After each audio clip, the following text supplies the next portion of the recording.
আমার লক্ষ্য ইঞ্জিনিয়ার হওয়া আর একই সাথে পাশাপাশি আমার মা-বাবার পাশে দাঁড়ানো। লক্ষ্য তো অবশ্যই রয়েছে একটা, কিন্তু আপাতত আমি এখন সেটা প্রকাশ করতে চাইছি না। আমার মনের মধ্যে রয়েছে ইচ্ছা আছে ইঞ্জিনিয়ারিং করার, ইঞ্জিনিয়ার হওয়ার। রচনার বাবা রাজমিস্ত্রির কাজ করে। মানুষের মতন মানুষ হোক। আর্থিক অসচ্ছলতা, সীমিত পরিকাঠামোর বাংলা মাধ্যম স্কুল কখনোই যে ভালো রেজাল্টের পরিপন্থী হতে পারে না। 2024-এর মাধ্যমিক পরীক্ষায় ঠাকুরনগর বালিকা বিদ্যালয়ের 3 ছাত্রী, যাদের স্ক্রিনে দেখছেন, ওরা প্রমাণ করে দিয়েছে। রচনা, অর্জিতা আর সৃজনী 2024-এ ঠাকুরনগর বালিকা বিদ্যালয়ের মাধ্যমিক পরীক্ষায় 3 জন টপার। আজ সারাদিন ডিবি নিউজ এই 3 কৃতী ছাত্রীর সাথে। সকাল সকাল চিত্রগ্রাহক অন্তরিকাকে নিয়ে বেরিয়ে পড়লাম 3 কৃতী ছাত্রীর বাড়ির উদ্দেশ্যে। আমাদের প্রথম গন্তব্য শিমুলপুর চৌরঙ্গি রচনাদের বাড়ি।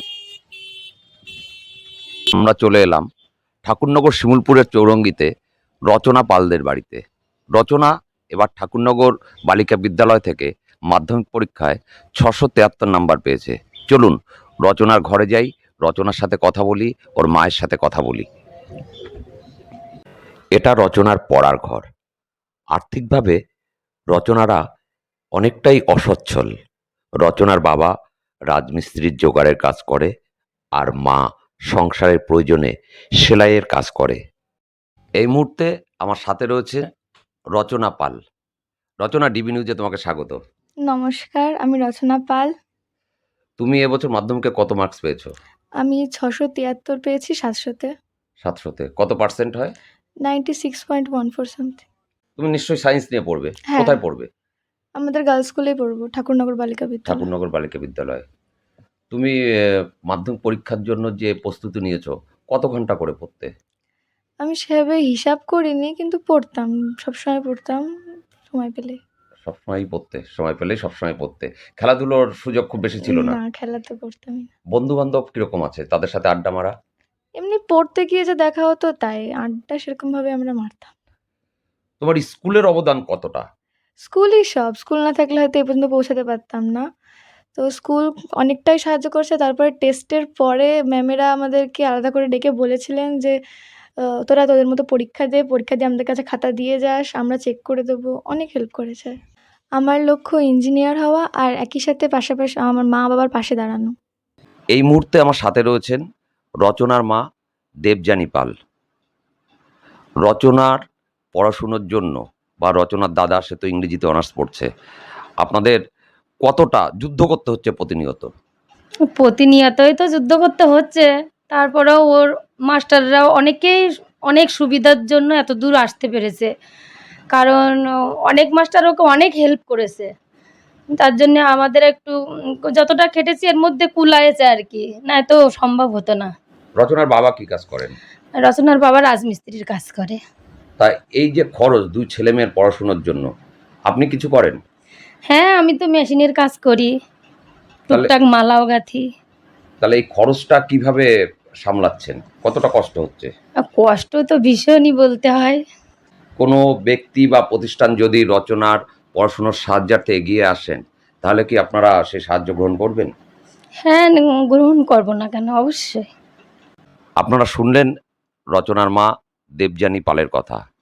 আপনারা যারা রচনাকে আগামী দিনে এগিয়ে যেতে বা পড়াশোনায় সাহায্য করতে চান, তারা অবশ্যই সাহায্য করার জন্য এগিয়ে আসুন, যাতে রচনার ভবিষ্যৎ পরিকল্পনা বা স্বপ্ন সফল হয়। ক্যামেরায় অন্তরিকার সাথে দীপঙ্কর বিশ্বাস, ডিবি নিউজ, ঠাকুরনগর শিমুলপুর।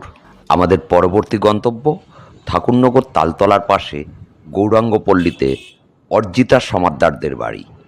এই মুহূর্তে আমার সাথে রয়েছে এবছর মাধ্যমিক পরীক্ষায় ঠাকুরনগর বালিকা বিদ্যালয় থেকে 669 পেয়েছে যে সেই অর্জিতা সমাদ্দার। অর্জিতা, ডিবি নিউজে তোমাকে স্বাগত। Thank you. তুমি এবছর যে এই মার্কসটা পেয়েছো, কত সময় পড়াশুনো করতে? কোনো নির্দিষ্ট সময় পেতাম না, মানে ভালোবেসে যতটুকু পারতাম ততটুকুই পড়তাম। তুমি কতজন গৃহশিক্ষকের কাছে পড়াশোনা করতে? 5 জনের কাছে। আর স্কুলের অবদান কতটা তোমার এই রেজাল্টের পেছনে? স্কুলের অবদানও অনেকটা। তারা আমাকে সবসময় সাহায্য করে গেছে। তাদের অনেকটা অনুপ্রেরণাও পেয়েছি তাদের অনেক কাহিনী থেকে। তারা সবসময় পড়াশোনাতে আমাদের সাহায্য করেছে। মা, বাবা, দিদি কতটা উৎসাহ দিত প্রতি মুহূর্তে? সবসময় উৎসাহ দিয়েছে। তাদের উৎসাহতেই আজকে এতটুকু পেরেছি করতে। আর লক্ষ্য তো অবশ্যই রয়েছে একটা, কিন্তু আপাতত আমি এখন সেটা প্রকাশ করতে চাইছি না। আমার মনের মধ্যে রয়েছে। যেদিনকে পূরণ হবে সেদিনকে অবশ্যই সকলেই জানতে পারবে। আমার সাথে রয়েছেন অর্জিতার বাবা, অবসরপ্রাপ্ত সরকারি কর্মচারী অরুণ সামাদ্দার, মা অর্চনা সামাদ্দার। আমরা একটু জেনে নিই মেয়ের রেজাল্টে কতটা খুশি। বাবা হিসাবে, মা হিসাবে মেয়ের রেজাল্টে কতটা খুশি আপনারা? আমরা তো দারুণভাবে খুশি, তবে আরেকটু যদি ভালো করতে হতো আরো বেশি খুশি হতাম আর কি। এই আপনি? হ্যাঁ, ভীষণই খুশি। মেয়ের আগামী ভবিষ্যৎ, মেয়ে কি নিয়ে পড়লে, কি হলে আরো মা বাবা হিসাবে খুশি হবেন?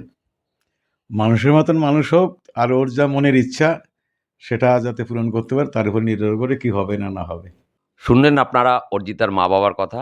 ডিবি নিউজের পক্ষ থেকে আপনাদের অনেক ধন্যবাদ। নমস্কার। চলে এসছি সৃজনীদের বাড়িতে। সৃজনী রায় এবছর ঠাকুরনগর বালিকা বিদ্যালয় থেকে মাধ্যমিক পরীক্ষায় 667 নাম্বার পেয়েছে। সৃজনী, তোমাকে ডিবি নিউজে স্বাগত।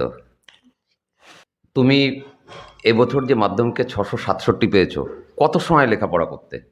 সেরকম তো কোনো ঠিক ছিল না, মানে এমনি ওরকম টাইম ধরে পড়িনি, মানে যে সময়টা পড়া সেই সময়, মানে রাতের মতো রাতের পড়া, সকালের মতো সকালে পড়া, কোনো টাইম ধরে কোনো পড়ারই ছিল না। গৃহশিক্ষকদের কাছে তো পড়াশোনা করতে, কতজনের কাছে? 7 জনের কাছে মনে হয়। আর তোমার স্কুল কতটা সাহায্য করেছে এই রেজাল্টে? হ্যাঁ, স্কুলের অবদান অবশ্যই আছে, কারণ স্কুলের ম্যামরা খুব সহযোগিতা করেছেন, যেটা বুঝতে পারিনি ম্যামরা সেটা ভালো করে বুঝিয়ে দিয়েছেন। সেই দিক থেকে গৃহশিক্ষকের পাশাপাশি স্কুলের ম্যামরাও আমাদের খুব ভালোভাবেই সহযোগিতা করেছেন। মা বাবা, জেঠু জেঠিমার অবদান কতটা? সবাই, মানে বাড়িতে যখনই যেটা সমস্যা হয়েছে, বাড়ির যার কাছে বলেছি সেই যে বিষয়টাতে আমাকে সাহায্য করেছে, তাই বাড়ির সকলের কাছেও আমি খুবই কৃতজ্ঞ।